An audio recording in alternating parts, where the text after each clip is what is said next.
ঘটক বুঝি আমার বাড়ি রাস্তা আর বাড়ির কথা কইছিল এই বাড়ি কি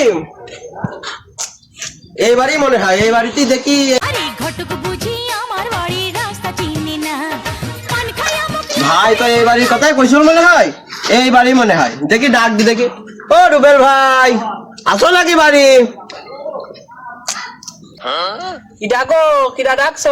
আমি ঘটক গো তো তোমার মেয়ের বিয়ের জন্য এলাম তুই আইসো বাড়ির ভিতর আইসো।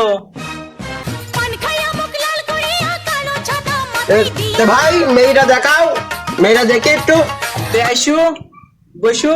এই ভাঙা চেয়ার নিয়ে আয়।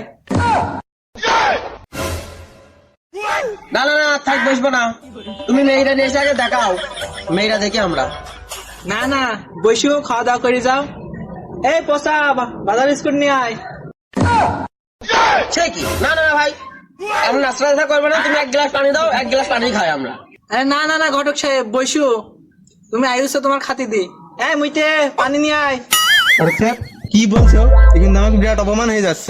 হ্যাঁ ওর মেয়ের বিয়ে দেওয়া যাবে না না, না। আয় আয়, ওর মেয়ের কোনো মতে বিয়ে দেওয়া যাবে না চলে আয় না না ওর ওর মেয়ের বিয়ে দেওয়া যাবে না ও আমাকে ডাইরেক্ট অপমান করিস এটা সহ্য করা যাচ্ছে না। ওর মেয়েকে আর বিয়ে দেবো না